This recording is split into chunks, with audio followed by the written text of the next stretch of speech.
जय हिंद। आप सभी का स्वागत है आपके अपने चैनल फार्मेसी पॉइंट में। तो पिछली क्लास में जो है वो हमने environmental education and disaster management के बहुत सारे क्वेश्चन किए थे और एनवायरमेंटल की आज जो है हमारी दूसरी क्लास है, सेकेंड क्लास है, तो इसमें भी जो है हम बहुत सारे क्वेश्चंस को करेंगे। चलिए उससे पहले आप वीडियो को लाइक कर दें और अगर आपने अभी तक फार्मेसी पॉइंट के इस यूट्यूब चैनल को सब्सक्राइब नहीं किया है तो चैनल को सब्सक्राइब कर दीजिए, जिससे कि आने वाली सभी अपडेट आपको तुरंत देखने को मिल सके। तो इन सभी क्वेश्चंस को हमने ऑलरेडी कर लिया है कि एसिड रेन क्या होता है, ग्रीन हाउस इफेक्ट क्या है, इन सभी क्वेश्चंस को हमने पहले ही कर लिया है। वीडियो का लिंक आपको डिस्क्रिप्शन बॉक्स में देखने को मिल जाएगा, तो इन सभी क्वेश्चंस को आप जरूर से तैयार कर लेंगे।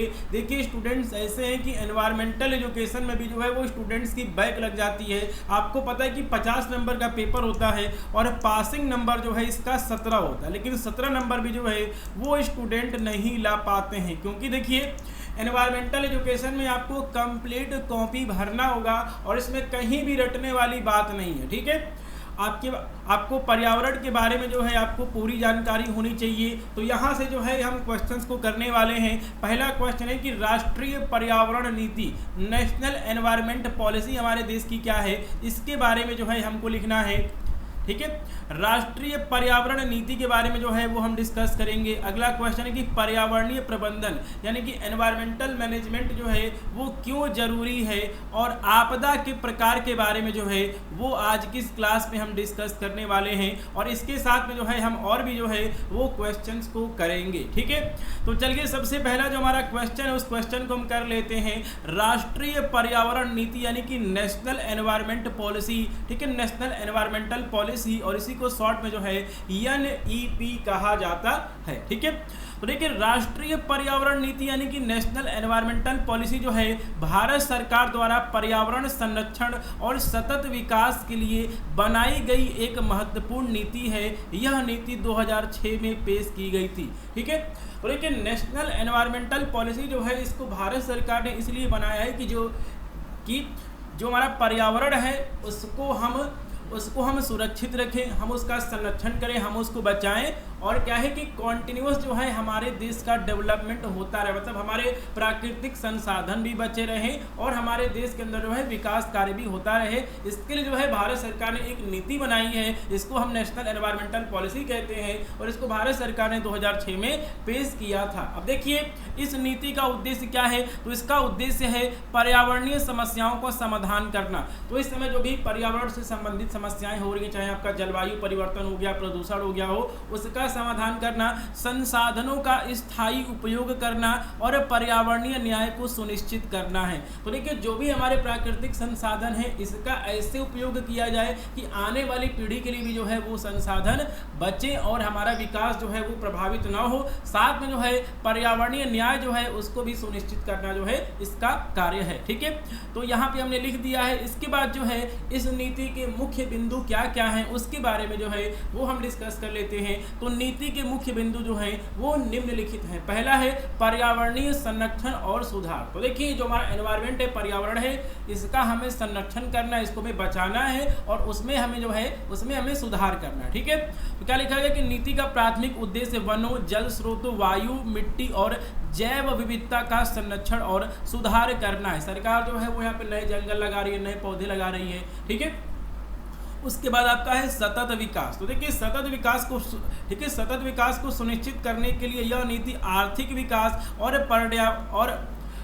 आर्थिक विकास और पर्यावरणीय संरक्षण के बीच संतुलन बनाने पर बल देती है। देखिए अगर हम प्राकृतिक संसाधनों का दोहन नहीं करेंगे तो विकास जो है रुक जाएगा, लेकिन क्या करना है कि हमें अपना पर्यावरण भी जो है उसको बचाना है और साथ में जो है हमें अपने देश के विकास पर भी जो है वो ध्यान देना है। ठीक है, अगला है जलवायु परिवर्तन का मुकाबला। तो देखिए जलवायु परिवर्तन के नकारात्मक प्रभाव को कम करने और अनुकूलन के उपायों को प्रोत्साहित करने पर भी जो है वो ध्यान केंद्रित जो है ये नीति करती है। तो देखिए कई बार क्या होता है कि हमारे देश में हाईवे बनाने के लिए, ठीक है, रेलवे ट्रैक बिछाने के लिए जो है वो जंगलों को काटा जा रहा है। ठीक है, चलिए अगला पॉइंट है इसका जन भागीदारी। तो देखिए पर्यावरण संरक्षण में जो है जनता की भागीदारी जो है वो होना बहुत ज़्यादा जरूरी है। तो पर्यावरण संरक्षण में जनता की भागीदारी को बढ़ावा देने के लिए नीति में जागरूकता कार्यक्रमों और सामुदायिक भागीदारी को प्रोत्साहित किया गया है। ठीक है, अगला पॉइंट है प्राकृतिक संसाधनों का प्रबंधन। तो प्राकृतिक संसाधनों के अस्थायी और समान प्रबंधन को सुनिश्चित करने के लिए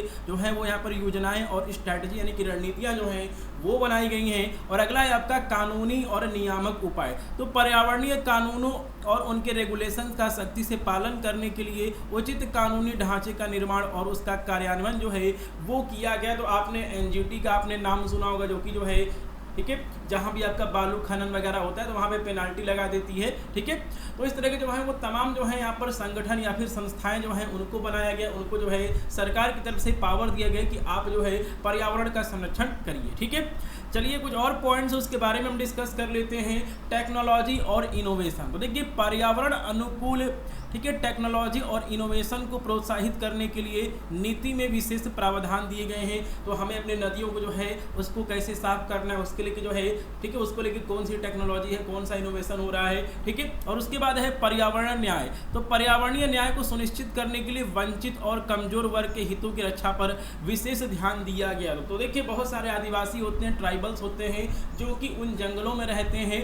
ठीक है, तो वहाँ पे जो है उनको कुछ विशेष अधिकार दिए गए कि वो जो है यहाँ पर उन जंगलों का प्रयोग कर सकते हैं। ठीक है, उसके माध्यम से जो है अपना जीवन यापन कर सकते हैं। ठीक है, तो ये जो है हमारा था एनवायरमेंटल पॉलिसी नेशनल, ठीक है नेशनल एनवायरमेंटल पॉलिसी। तो ये क्वेश्चन जो है हमारा यहाँ पे पूरा हो गया है। और जो अगला क्वेश्चन है उसके बारे में हम डिस्कस कर लेते हैं। तो अगला क्वेश्चन है कि पर्यावरण प्रबंधन की आवश्यकता क्यों है। ठीक है, तो पर्यावरणीय प्रबंधन की आवश्यकता क्यों है ये क्वेश्चन पूछा गया है। चलिए इसको हम समझ लेते हैं। तो देखिए पर्यावरण प्रबंधन यानी कि एनवायरमेंटल मैनेजमेंट जो है एक महत्वपूर्ण प्रक्रिया है जो कि पर्यावरण संरक्षण, संसाधनों के स्थायी उपयोग और सतत विकास को सुनिश्चित करने के लिए आवश्यक है। ठीक है, तो देखिए हमें अपने एनवायरमेंटल का ठीक है हमें अपने एनवायरमेंट का मैनेजमेंट इसलिए करना है ताकि हम अपने पर्यावरण को बचा सकें। ठीक है, उनका हम स्थायी उपयोग कर सकें। मतलब देखिए अभी इस समय हमारे पास पानी है, अगर हमने पानी का बहुत ही अधिक दोहन कर लिया तो सारा पानी खत्म हो जाएगा, उसके बाद पीने के लिए पानी जो है वो हमको नहीं मिलेगा। ठीक है, तो इसलिए हमें पानी का उपयोग ऐसे करना कि पानी जो है हमारे आने वाली पीढ़ियों के लिए भी जो है वो बचा रहे और हमारे देश के विकास के ऊपर जो है उसका कोई प्रभाव ना हो। ठीक है, तो देखिए इसके महत्व को निम्नलिखित बिंदुओं के माध्यम से समझा जा सकता है। तो देखिए कौन कौन से बिंदु हैं। पहला है पर्यावरणीय क्षरण को रोकना। ठीक है, तो देखिए पर्यावरण प्रबंधन का जो है यहाँ पर मुख्य उद्देश्य ये है कि जो भी हमारे प्राकृतिक संसाधन हैं जैसे कि आपका जल हो गया, वायु हो गया, मिट्टी हो गया, हमारा बायोडाइवर्सिटी हो गया, उसको हमें बचाना है, उसकी रक्षा करना है। ठीक है, यह आपका वनच्छादन, जलवायु परिवर्तन, प्रदूषण और जैव विविधता के नुकसान जैसी समस्याओं को नियंत्रित करने में मदद करता है। तो अगर हम एनवायरमेंटल मैनेजमेंट करेंगे तो हम अपने जंगलों को बचा पाएंगे, नदियों को बचा पाएंगे। ठीक है, जलवायु परिवर्तन जो है उसमें जो है उसको हम कंट्रोल कर पाएंगे। ठीक है, प्रदूषण को कम कर पाएंगे, अपनी बायोडाइवर्सिटी को बचा पाएंगे। ठीक है, अगला है सतत विकास। तो देखिए सतत विकास वह प्रक्रिया है जिसमें वर्तमान पीढ़ी की आवश्यकताओं को पूरा करते हुए भविष्य की पीढ़ियों की आवश्यकताओं से समझौता नहीं किया जाता है। पर्यावरण प्रबंधन सतत विकास को बढ़ावा देने के लिए आवश्यक नीतियों और प्रक्रियाओं को लागू करता है। ठीक है, तो देखिए कुछ और पॉइंट्स भी जो हैं वो यहाँ पर दिए गए हैं, इसके बारे में हम डिस्कस कर लेते हैं अगले पेज पे।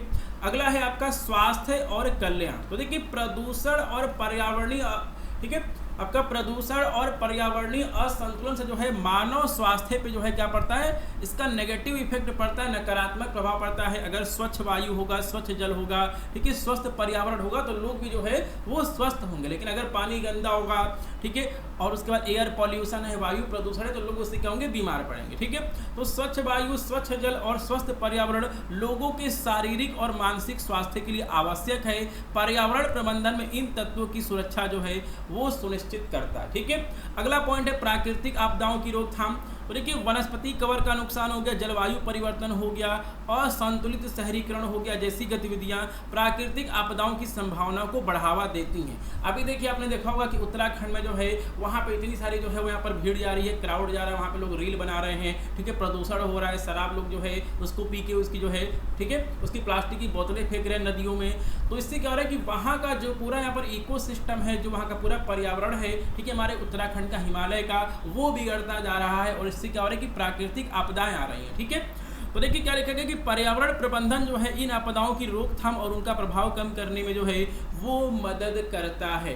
तो देखिए अगर हमें अपने पर्यावरण को बचाना है तो सरकार के साथ में जो है लोगों को भी जो है वो जागरूक होना होगा। ठीक है, चलिए अगला पॉइंट है आर्थिक लाभ। तो देखिए हमें जंगलों से, नदियों से जो है, ठीक है, समंदर से जो है बहुत सारे हमें आर्थिक लाभ मिलते हैं। ठीक है, तो पर्यावरणीय संसाधनों का अगर हमें हमेशा से उपयोग करना है, ठीक है, लंबे समय तक उपयोग करना है तो हमें उसको बचाना पड़ेगा। ठीक है, तो पर्यावरणीय संसाधनों का स्थायी उपयोग आर्थिक विकास के लिए महत्वपूर्ण है। पर्यावरण प्रबंधन संसाधनों के बेहतर उपयोग को सुनिश्चित करता है, जिससे कि कृषि हो गया, मछली पालन हो गया, टूरिज्म हो गया और अन्य उद्योगों को जो है वो लाभ होता है। ठीक है, अगला है आपका कानूनी और नैतिक दायित्व। तो देखिए पर्यावरण की रक्षा के लिए जो है अलग अलग देशों ने या फिर जो भी आपके देश है जो है उन्होंने क्या रखा है, नियम कानून बना रखा है, ट्रीटी बना रखी है। ठीक है, तो पर्यावरण की रक्षा के लिए विभिन्न राष्ट्रीय और अंतर्राष्ट्रीय कानून और संधियां हैं, इनका पालन करना नैतिक और कानूनी रूप से जो है वो आवश्यक है। पर्यावरण प्रबंधन जो है इन दायित्वों को पूरा करने में मदद करता है। ठीक है, चलिए अगला पॉइंट है जलवायु परिवर्तन से मुकाबला। तो सबसे बड़ी समस्या जो है आजकल यही है, जलवायु परिवर्तन, क्लाइमेट चेंज। ठीक है, तो देखिए जलवायु परिवर्तन जो है एक वैश्विक चुनौती है जो कि व्यापक पर्यावरणीय प्रबंधन की मांग करता है। कार्बन फुटप्रिंट को कम करना है। देखिए क्या है कि अगर बहुत सारी गाड़ियां चल रही हैं, बहुत सारा जो है वो फैक्ट्री लग रहा है, तो इससे क्या हो रहा है कि कार्बन का जो है वो वातावरण में उत्सर्जन बहुत अधिक हो रहा है, जिससे जो है ग्रीन हाउस इफेक्ट हो रहा है। ठीक है, और पृथ्वी का तापमान बढ़ रहा है। ठीक है, तो कार्बन फुटप्रिंट कम करना, ठीक है, ग्रीन टेक्नोलॉजी को अपनाना और आपका नवीकरणीय ऊर्जा संसाधनों का उपयोग करना जो है पर्यावरण प्रबंधन के अंतर्गत आता है। ठीक है, अगला पॉइंट है प्राकृतिक संसाधनों का संरक्षण करना। तो देखिए जो हमारे प्राकृतिक संसाधन है क्या है, सीमित है, तो सीमित प्राकृतिक संसाधनों का संरक्षण और उनके स्थायी उपयोग को सुनिश्चित करना आवश्यक है। पर्यावरण प्रबंधन संसाधनों के अनियंत्रित और अनियमित दोहन को रोकता है। तो अगर हमने एनवायरमेंटल मैनेजमेंट अगर हमने किया है तो जो भी प्राकृतिक संसाधन होंगे उनका हम आवश्यकता से अधिक दोहन नहीं करेंगे, हम लालच में जो है उसका अधिक दोहन नहीं करेंगे। ठीक है, तो ये भी क्वेश्चन जो है वो हमारा यहाँ पे कंप्लीट होता है। इसके बाद जो है तीसरा क्वेश्चन था हमारा आपदा प्रबंधन के प्रकार। ठीक है, तो देखिए यहाँ पर क्वेश्चन पूछता है कि आपदा क्या होती है, आपदा के प्रकार लिखिए। तो इस क्वेश्चन को जो है वो हम कर लेते हैं। तो पहला है कि आपदा क्या है। ठीक है, व्हाट इज डिजास्टर, डिजास्टर को जो है वो परिभाषित करिए। तो देखिए आपदा एक ऐसी घटना है जो कि मानव समाज पर अचानक और गंभीर प्रभाव डालती है। यह आपकी प्राकृतिक या फिर मानव जनित हो सकती है। मतलब देखिए प्राकृतिक आपदा होती है और एक आपका मैन मेड डिजास्टर होता है, मानव जनित आपदा होती है और इसके परिणाम स्वरूप जो है व्यापक नुकसान होता है, हानि होती है, जीवन की हानि होती है, हजारों लाखों लोगों की जो है वो मृत्यु हो जाती है। देखिए जो अपने पास आपदाएं हैं ये जो है सामाजिक, आर्थिक और पर्यावरणीय सिस्टम को जो है प्रभावित करती हैं, जिससे मानव समुदाय की सामान्य जीवन प्रक्रिया जो है वो बाधित हो जाती है। तो आपदा क्या है, कहीं भी रटने वाली बात नहीं है, आप इसको पढ़ लीजिए, उसके बाद 2-4 लाइनें बना के जो है खुद से भी आप इसमें इसको ऐड कर सकते हैं, जोड़ सकते हैं। ठीक है, चलिए तो अगला हेडिंग है हमारा कि टाइप्स ऑफ डिजास्टर, यानी कि आपदा के प्रकार। आपदा कितने प्रकार के होते हैं, तो आपदा जो है 2 प्रकार की होती है। पहला आपका प्राकृतिक आपदाएं, ठीक है, नेचुरल डिजास्टर, और एक आपका होता है मानव जनित आपदाएं यानी कि मैन मेड डिजास्टर। ठीक है, चलिए तो सबसे पहले जो है हम यहाँ पे प्राकृतिक आपदाओं के बारे में बात कर लेते हैं। तो देखिए प्राकृतिक आपदाएं जो है पृथ्वी की प्राकृतिक प्रक्रियाओं के परिणाम स्वरूप होती हैं, जैसे कि आपका भूकंप हो गया। ठीक है, तो इसमें जो है भूगर्भीय प्लेटों की गतिविधियों के कारण धरती की सतह का हिलना, बाढ़ हो गया, तो अत्यधिक वर्षा, नदी के जल स्तर के बढ़ने से या फिर तटीय क्षेत्रों में तूफानों के कारण जल भराव। तीसरा आपका चक्रवात हो गया, साइक्लोन हो गया, तो समुद्र में उत्पन्न होने वाले तेज हवा और बारिश की वजह से जो आपका तूफान आता है वो हो गया। उसके बाद जो है आपका है मानव जनित आपदाएं यानी कि मैन मेड डिजास्टर। ठीक है, तो ये जो है आपकी मानवीय गतिविधियों के कारण होती है, ह्यूमन एक्टिविटीज के कारण होती है, और इसमें शामिल है परमाणु आपदा, न्यूक्लियर डिजास्टर, कहीं पे जो है ठीक है न्यूक्लियर प्लांट फट गया या फिर वहाँ से लीकेज हो गया, कोई यहाँ पे रासायनिक आपदा हो गई, ठीक है केमिकल डिजास्टर हो गया, जैसे कि रासायनिक जो भी आपके यहाँ पर ठीक है प्लांट्स है वहाँ से गैस वगैरह का रिसाव हो जाता है। तो आपने भोपाल गैस त्रासदी का आपने नाम सुना होगा, ठीक है। बहुत जगह जो है वो यहाँ पर आग लग जाती है। अभी जो है आपने देखा होगा कि अहमदाबाद में जो है एक गेमिंग क्षेत्र में जो है ठीक है एक जो आपका यहाँ पर गेमिंग सेंटर था वहाँ पे आग लग गई थी, बहुत सारे बच्चों की मृत्यु हो गई थी, ठीक है। दिल्ली में जो है किसी हॉस्पिटल में आग लग गई थी, ठीक है। तो ये जो है आपका क्या है मैन मेड डिजास्टर है। अगला है तेल रिसाव, ऑयल स्पिल, तो समुद्र या फिर भूमि पर जो है वो तेल का फैलाव। तो कई बार क्या होता है कि देखिए जो भी आपके पानी के बड़े बड़े टैंकर होते हैं जो कि लाखों करोड़ों गैलन जो है वो पेट्रोल लेके चलते हैं, उसमें जो है कभी कभी लीकेज हो जाता है, तो पूरे समंदर में जो है वो तेल फैल जाता है और बहुत सारे जो है ठीक है जलीय जीव जंतु जो हैं वो मर जाते हैं, उनकी मृत्यु हो जाती है। और अगला है युद्ध और आतंकवाद, जो कि आज के समय का सबसे बड़ा खतरा है। तो मानव जनित हिंसक घटना, तो देखिए इस समय जो है बहुत सारे देशों में जो है वो इस समय युद्ध चल रहा है, ठीक है। इराक हो गया, ईरान हो गया, इजराइल हो गया, तमाम जगह जो है वो युद्ध चल रहा है, हिंसा चल रही है, ठीक है। तो ये सभी जो है आपके क्या है मैन मेड डिजास्टर हैं, मानव जनित आपदाएं हैं, ठीक है।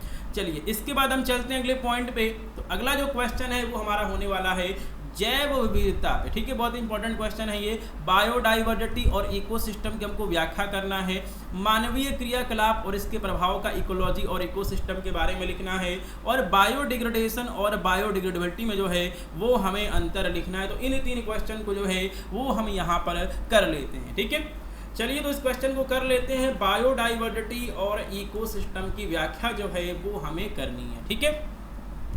तो देखिए बिल्कुल नाम से क्लियर है, जैव विविधता यानी कि बायोडाइवर्सिटी, बायो प्लस डाइवर्सिटी, ठीक है। तो देखिए पृथ्वी पर जो है जीवन जो है हमें अलग अलग रूपों में हमें देखने को मिलता है, और इसी को हम क्या कहते हैं विविधता यानी कि डाइवर्सिटी कहते हैं। जैसे कि देखिए हमारे देश में जो है बहुत सारे लोग हैं, ठीक है, सैकड़ों भाषाएं हैं, ठीक है, अलग अलग धर्मों को जो है वो मानने वाले लोग हैं, ठीक है। तो ये क्या है, ये एक तरह का क्या है डाइवर्सिटी है, विविधता है। उसी तरह जो है जो हमारा पर्यावरण है जो, ठीक है, और जो हमारा यहाँ पर नेचर है उसके अंदर जो है हमें अलग अलग जो है वो हमें डाइवर्सिटी देखने को मिलती है, ठीक है। तो देखिए जैव विविधता जो है पृथ्वी पर जीवन के विभिन्न रूपों की विविधता को हम ठीक है दर्शाती है। इसमें पौधे हो गए, जानवर हो गए, सूक्ष्म जीव हो गए और उनके इकोसिस्टम पारिस्थितिक तंत्रों की विविधता शामिल है। यह विविधता हमारे ग्रह की जीवन ठीक है जीवन प्रणाली की जटिलता और सौंदर्य को प्रदर्शित करती है और मानव अस्तित्व के लिए आवश्यक है, ठीक है। चलिए तो इसका हम क्लासिफिकेशन देख लेते हैं जैव विविधता के घटक। तो पहला है आपका आनुवांशिक विविधता यानी कि जेनेटिक डाइवर्सिटी। तो देखिए किसी एक ही प्रजाति के भीतर हमें आनुवांशिक भिन्नता देखने को मिलती है। जैसे कि देखिए गेहूं होता है, तो देखिए एक ही गेहूं का जो है आपको अलग अलग स्पीसीज देखने को मिलती है, अलग अलग प्रजाति देखने को मिलती है, ठीक है। एक ही चावल का आपको अलग अलग प्रजाति देखने को मिलता है, एक ही आम का आपको अलग अलग प्रजाति देखने को मिलता है। दशहरी आम हो गया, आंसू आम हो गया, बहुत सारे आम हो गए, ठीक है। तो क्या लिखा गया है, तो इसमें लिखा गया कि यह विविधता जो है प्रजातियों को पर्यावरणीय परिवर्तनों के प्रति अनुकूल होने में मदद करती है, ठीक है। चलिए उसके बाद जो है आपका हो गया स्पीसीज डाइवर्सिटी हो गया, जेनेटिक डाइवर्सिटी भी अलग अलग जो है वो यहाँ पर होता है, ठीक है। तो स्पीसीज डाइवर्सिटी की बात करें तो इसमें क्या लिखा गया है, यह विभिन्न प्रजातियों की संख्या और उनके आपसी अनुपात को दर्शाता है। अधिक प्रजातियां एक पारिस्थितिकी तंत्र को अधिक स्थिर और उत्पादक बनाती है। मतलब देखिए अगर किसी इकोसिस्टम में अगर बहुत ज़्यादा डाइवर्सिटी होगी तो वो जो है आपका इकोसिस्टम जो है बहुत ही ज़्यादा स्टेबल होगा, ठीक है। चलिए अगला हमारा है पारिस्थितिकी, ठीक है, पारिस्थितिकी विविधता। तो इसमें आपका इकोसिस्टम डाइवर्सिटी, तो यह विभिन्न पारिस्थितिकी तंत्रों की विविधता को दर्शाता है। जैसे कि आपका जंगल हो गया, घास के मैदान हो गया, रेगिस्तान हो गया, महासागर हो गया। तो ये जो है आपका यहाँ पर इसका क्लासिफिकेशन दिया गया या फिर इसका जो है वो यहाँ पर कंपोनेंट दिया गया है जैव विविधता का, यानी कि ठीक है आप इसको लिख सकते हैं कंपोनेंट ऑफ बायोडाइवर्सिटी, ठीक है। चलिए अब देखिए जैव विविधता को जो है वो किससे खतरा है, इसके बारे में जो है वो हम थोड़ा सा डिस्कस कर लेते हैं। तो पहला है वनों की कटाई यानी कि डिफॉरेस्टेशन। तो देखिए अगर हम जंगलों को जो है हम यहाँ पर अंधाधुंध काटेंगे तो इससे क्या होगा, बायोडाइवर्सिटी जो है वो खत्म हो जाएगी। तो वनों की अंधाधुंध कटाई से जैव विविधता को गंभीर खतरे में डालती है और इससे प्रजातियों के आवास नष्ट हो जाते हैं। उसके बाद अगला है पॉल्यूशन, ठीक है। तो जल, वायु और मिट्टी का प्रदूषण जो है बायोडाइवर्सिटी को नकारात्मक रूप से प्रभावित करता है। तीसरा है जलवायु परिवर्तन, क्लाइमेट चेंज। तो जलवायु परिवर्तन के कारण तापमान और मौसम के पैटर्न में परिवर्तन हो रहा है, जिससे जो है प्रजातियों का अस्तित्व जो है वो संकट में आ गया है। उसके बाद है आपका अतिरिक्त दोहन यानी कि ओवर एक्सप्लॉयटेशन। तो देखिए जो यहाँ पर मानव है वो यहाँ पर लालच में प्राकृतिक संसाधनों का अत्यधिक दोहन कर रहा है और इससे भी जो है हमारी बायोडाइवर्सिटी जो है वो खतरे में पड़ रही है, ठीक है। तो प्राकृतिक संसाधनों का अत्यधिक उपयोग जैसे कि मछली पकड़ना, शिकार करना, लकड़ी काटना प्रजातियों की संख्या जो है उसको घटा रहा है, बायोडाइवर्सिटी को कम कर रहा है। बहुत सारी मछली जो है वो इस समय विलुप्त हो चुकी हैं, बहुत सारे जानवर विलुप्त हो चुके हैं, ठीक है। बहुत सारे जो है आपके यहाँ पर जड़ी बूटियां हैं वो यहाँ पर विलुप्त हो चुकी हैं, तो उनकी संख्या जो है वो यहाँ पर कम हो रही है, घट रही है, मतलब बायोडाइवर्सिटी जो है वो हमारी पृथ्वी से खत्म हो रहा है, ठीक है। अगला है आपका आक्रामक प्रजातियां यानी कि इन्वेजिव स्पीसीज। तो गैर स्थानीय प्रजातियों का आगमन होने से स्थानीय जैव विविधता को जो है वो खतरा होता है, क्योंकि वे स्थानीय प्रजातियों के साथ जो है कॉम्पिटिशन करती हैं, प्रतिस्पर्धा करती हैं, ठीक है।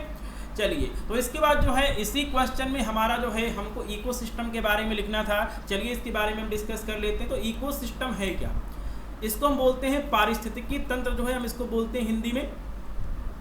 तो देखिए पारिस्थितिकी तंत्र, इकोसिस्टम जो है एक कॉम्प्लेक्स नेटवर्क है। ये जो है एक तरह का नेटवर्क है जिसमें कि जीवित प्राणी जैसे कि पौधे, जानवर और सूक्ष्म जीव और निर्जीव घटक यानी कि मिट्टी, जल, वायु, खनिज एक दूसरे के साथ और अपने पर्यावरण के साथ क्या करते हैं? परस्पर क्रिया करते हैं, इंटरेक्शन करते हैं। यह एक ऐसा तंत्र है जिसमें जीव, उनका भौतिक परिवेश एक इकाई के रूप में काम करते हैं, जो उनका जो, ठीक है, ये जो है यहाँ पर एक यूनिट के रूप में जो है वो काम करते हैं, ठीक है। चलिए अब इसके बाद जो है हम इसके कंपोनेंट के बारे में डिस्कस कर लेते हैं। पारिस्थितिकी तंत्र के दो कंपोनेंट है, पहला है बायोटिक कंपोनेंट और सेकंड आपका होता है अबायोटिक कंपोनेंट। तो सबसे पहले हम जैविक घटक यानी कि बायोटिक कंपोनेंट के बारे में बात कर लेते हैं। तो ये आपका तीन तरह का होता है, पहला है उत्पादक प्रोड्यूसर, दूसरा है आपका कंज्यूमर और तीसरा है आपका डिकम्पोजर, ठीक है। तो देखिए उत्पादक क्या है? तो उत्पादक जो है वो हमारे पेड़ पौधे होते हैं। तो ये वे जीव होते हैं जो कि प्रकाश संश्लेषण यानी कि फोटोसिंथेसिस के माध्यम से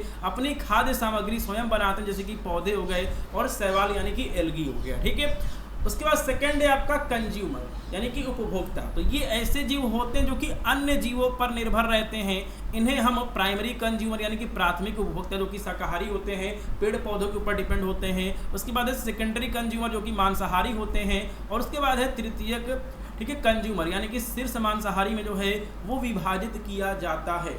तो जो इंसान है, मानव है, वो क्या है? वो आपका थर्ड कंज्यूमर है, ठीक है। चलिए अगले पॉइंट की बात करें जो कि है आपका डीकम्पोजर, आप घटक इसको बोलते हैं। तो इसमें क्या है? तो देखिए ये जीव जो है मृत पदार्थों को तोड़कर पोषक तत्वों को मिट्टी में वापस से मिला देते हैं, जैसे कि बैक्टीरिया हो गया, कवक हो गया, ठीक है। तो ये सभी हमारे क्या थे? बायोटिक कंपोनेंट थे। अब जो है हम अबायोटिक कंपोनेंट के बारे में बात कर लेते हैं, जो कि है आपका जल, मिट्टी, वायु, ठीक है। तो देखिए जल जो है वो जीवन के लिए आवश्यक है। अधिकांश बायोलॉजिकल प्रोसेस, जैविक प्रक्रियाएं जो हैं वो कहाँ पे होती हैं? जल में होती है। मिट्टी जो है पौधों की वृद्धि के लिए आवश्यक खनिज और पोषक तत्व उपलब्ध करवाती है। वायु जो है वो यहाँ पर श्वसन के लिए आवश्यक ऑक्सीजन और पौधों के लिए कार्बन डाइऑक्साइड जो है उसको प्रदान करता है। तापमान जो है विभिन्न जैविक प्रक्रियाओं यानी कि अलग अलग बायोलॉजिकल प्रोसेस और जीवों के वितरण के लिए जो है ये प्रभावित करता है। और प्रकाश जो है फोटोसिंथेसिस के लिए आवश्यक है, प्रकाश संश्लेषण के लिए आवश्यक है, ठीक है। तो देखिए इकोसिस्टम क्या होता है इसके बारे में हमने डिस्कस किया है। इसके कंपोनेंट, इसके क्लासिफिकेशन को हमने देखा है, ठीक है। जैविक घटक और आपका अजैविक घटक यानी कि बायोटिक और अबायोटिक कंपोनेंट। अब इसके बाद जो है हम यहाँ पर पारिस्थितिकी तंत्र के प्रकार देख लेते हैं, टाइप्स ऑफ इकोसिस्टम देख लेते हैं। तो ये हमारा दो तरह का होता है, पहला है स्थलीय इकोसिस्टम यानी कि टेरेस्ट्रियल इकोसिस्टम और सेकंड है आपका एक्वाटिक इकोसिस्टम यानी कि जलीय पारिस्थितिकी तंत्र, ठीक है। तो देखिए जो आपका यहाँ पर टेरेस्ट्रियल इकोसिस्टम है इसका फिर से हमने क्लासिफिकेशन किया है। तो पहला है आपका फॉरेस्ट इकोसिस्टम। तो इसमें जो है इसमें विभिन्न प्रकार के पेड़ पौधे, जानवर और सूक्ष्म जीव शामिल है जो कि किसी जंगल में रहते हैं। दूसरा है आपका ग्रासलैंड इकोसिस्टम यानी कि घास का मैदान। तो इसमें जो है घास और कुछ पेड़ पौधे शामिल होते हैं, यह शाकाहारी जानवरों के लिए महत्वपूर्ण है। ठीक है। आपका तीसरा है आपका रेगिस्तान परिस्थितिकी तंत्र डेजर्ट इकोसिस्टम, तो इसमें कम वर्षा, उच्च तापमान और सूखा सहन करने वाले पौधे और जानवर शामिल हैं। और आपका डी है टुंड्रा इकोसिस्टम, तो इसमें जो है ठंडे क्लाइमेट में पाए जाने वाले पौधे और जानवर शामिल हैं, ठीक है। चलिए इसके बाद जो है हम यहाँ पे एक्वाटिक इकोसिस्टम के बारे में बात कर लेते हैं। तो पहला है फ्रेश वाटर इकोसिस्टम, इसमें आपकी नदियाँ हो गई, झीलें हो गई, तालाब हो गया।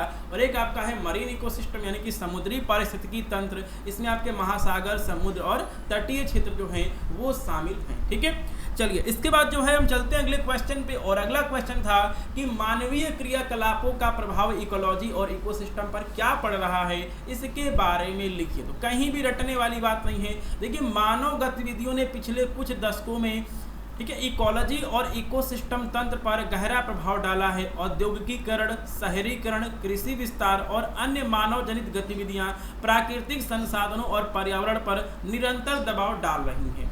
इन गतिविधियों के परिणाम स्वरूप बायोडाइवर्सिटी में कमी, पर्यावरणीय प्रदूषण, जलवायु परिवर्तन और प्राकृतिक आपदाएं जो हैं, इनकी घटनाएं जो हैं वो बढ़ी हैं, ठीक है। अब देखिए इसी चीज़ को जो है आप यहाँ पर पॉइंट वाइज आप यहाँ पर लिख दीजिए। पहला है आपका डिफॉरेस्टेशन। तो देखिए जंगलों के काटने से क्या हो रहा है कि वन्य जीवों के आवास नष्ट हो रहे हैं। आपने देखा होगा चीता हो गए, तेंदुए हो गए, ये जो है शहरी क्षेत्रों की तरफ जो है वो भाग के आ रहे हैं, ठीक है।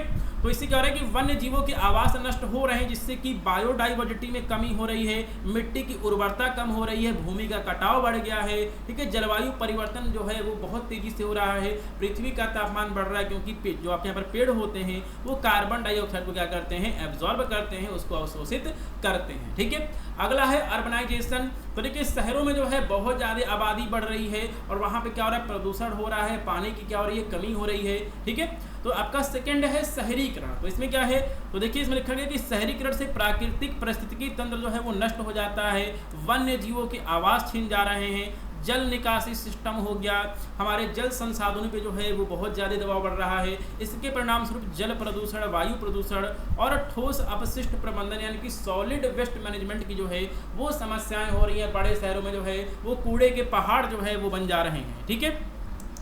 चलिए तीसरा है आपका औद्योगिकीकरण यानी कि इंडस्ट्रियलाइजेशन। तो देखिए अगर आपके यहाँ पर इंडस्ट्री की एक्टिविटी बढ़ेगी तो जल, वायु और मृदा प्रदूषण जो है इससे होगा, ठीक है। विषैले केमिकल्स और जो आपके यहाँ पर वेस्ट मटेरियल्स हैं उससे जो है हमारे जल स्रोत प्रदूषित हो रहे हैं, नदियाँ हमारी गंदी हो रही हैं, तालाब जो है वो हमारे गंदे हो रहे हैं और इससे जो है, ठीक है, इससे मानव के स्वास्थ्य और इकोसिस्टम पे जो है वो प्रभाव पड़ रहा है। वायु में जो है हानिकारक गैसों का उत्सर्जन हो रहा है, जिसकी वजह से ठीक है, और इसकी वजह से जो है ग्लोबल वार्मिंग और एसिडिक रेन यानी कि अम्लीय वर्षा जो है वो हो रही है, ठीक है। अगला पॉइंट है मृदा अपरदन यानी कि सॉइल इरोजन। तो देखिए बहुत अधिक चराई करने से, वनों की कटाई करने से और बेकार की कृषि प्रथाओं के पालन करने से जो है मृदा अपरदन हो रहा है, सॉइल इरोजन हो रहा है। इससे क्या हो रहा है कि मिट्टी की फर्टिलिटी कम हो रही है, कृषि उत्पादन जो है वो कम हो रहा है, ठीक है।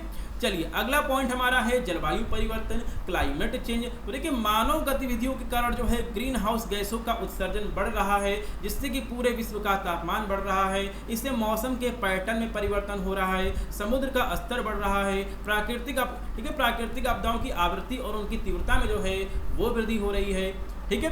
अगला पॉइंट है प्राकृतिक संसाधनों का दोहन। देखिए इंसान जो है वो यहाँ पे लालच में आके बहुत ही अधिक जंगल काट रहा है, ठीक है, पानी का दोहन कर रहा है, ठीक है। तो क्या लिखा गया कि मछली पकड़ना, खनन और लकड़ी का अत्यधिक दोहन जो है बायोडाइवर्सिटी को नुकसान पहुंचा रहा है और यह हमारे इकोसिस्टम की उत्पादकता और स्थिरता को भी जो है वो प्रभावित कर रहा है, ठीक है। अगला पॉइंट है आपका कृषि विस्तार, एग्रीकल्चरल एक्सपेंशन। तो देखिए जैसे जैसे आबादी बढ़ रही है, ठीक है, वैसे वैसे जो है वो अनाज की डिमांड बढ़ रही है, खाद्य पदार्थों की डिमांड बढ़ रही है और इसके लिए जो है जो भी हमारे पास जंगल से उनको काटे जा रहे हैं खेत बनाने के लिए, ठीक है। तो देखिए कृषि भूमि के विस्तार के लिए वनों की कटाई की जाती है, जिससे जो है हमारा इकोसिस्टम जो है वो नष्ट हो रहा है। कीटनाशकों और रासायनिक उर्वरकों का जो इसका उपयोग है वो जल और मृदा प्रदूषण को बढ़ावा दे रहा है, ठीक है। और क्या है, मोनोकल्चर, एक ही फसल की खेती से जो है बायोडाइवर्सिटी में कमी आ रही है और इकोसिस्टम जो है वह हमारा बिगड़ रहा है, ठीक है।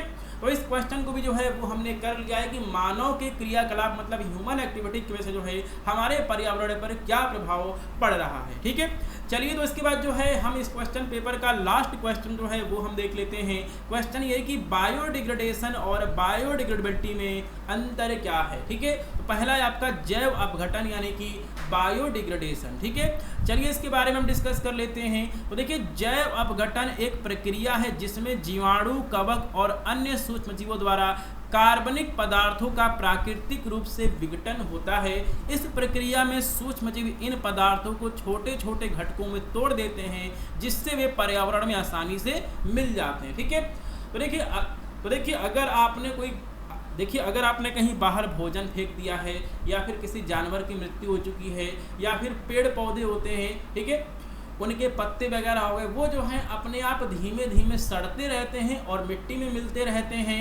यह प्रक्रिया किसी बैक्टीरिया, ठीक है, कवक, दूसरे सूक्ष्मजीवों के द्वारा होती है। इसी को हम क्या बोलते हैं, बायोडिग्रेडेशन बोलते हैं और यह प्राकृतिक रूप से होता है। ठीक है, देखिए जैव अपघटन, ठीक है, जैव अपघटन जो है पर्यावरणीय संतुलन को बनाए रखने में महत्वपूर्ण भूमिका निभाता है क्योंकि यह एक प्राकृतिक चक्र का हिस्सा है। जैसे कि खाद्य अपशिष्ट का अपघटन हो गया, मृत पौधों और जानवरों का विघटन हो गया, जो कि प्रकृति में जो है अपने आप चलता रहता है। इसी को हम क्या बोलते हैं, जैव अपघटन यानी कि बायोडिग्रेडेशन बोलते हैं। तो यह एक नेचुरल प्रोसेस है जिसमें जो है किसी बैक्टीरिया, फंजाई या फिर दूसरे माइक्रोब्स द्वारा जो भी आपके कार्बनिक, जो भी आपके ऑर्गेनिक सब्सटेंसेज हैं, उनका प्राकृतिक रूप से जो है वो डीकम्पोजिशन होता रहता है। ठीक है, चलिए इसके बाद जो है वो हम चलते हैं अगले पॉइंट पे, और अगला पॉइंट है हमारा बायोडिग्रेडेबिलिटी। इसको हम बोलते हैं जैव अपघटनशीलता। ठीक है, तो देखिए जैव अपघटनशीलता उस क्षमता को प्रदर्शित करती है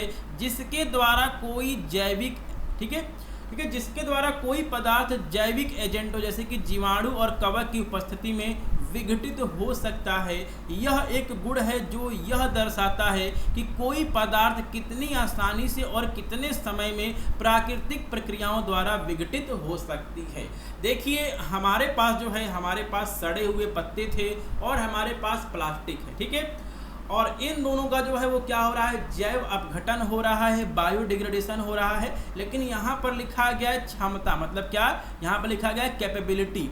तो देखिए जो आपके यहाँ पर पेड़ पौधे के पत्ते होंगे वो बहुत तेजी से उनका जैव अपघटन होगा, तो इसी को हम बोलते हैं बायोडिग्रेडेबिलिटी। और जो आपका प्लास्टिक होगा उसका जैव, ठीक है, उसका जो है उसका जैव अपघटन, बायोडिग्रेडेशन जो है वो बहुत ही धीमे से होगा। ठीक है, तो देखिए जैव अपघटनशीलता उस क्षमता को संदर्भित करता है या फिर दिखाता है जिसके द्वारा कोई पदार्थ जैविक एजेंटों की उपस्थिति में विघटित हो सकता है।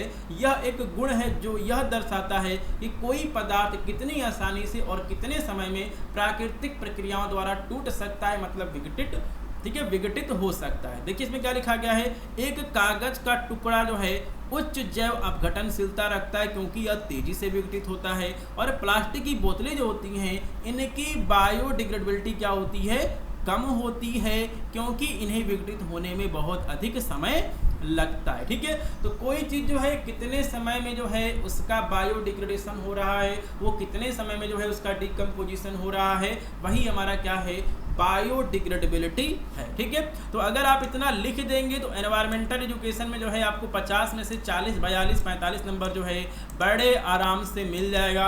और देखिए यहाँ पर मैंने आपको जितने भी क्वेश्चन कराए हैं ये सभी क्वेश्चन जो है BTUP 2023 एग्जाम में पूछे गए थे।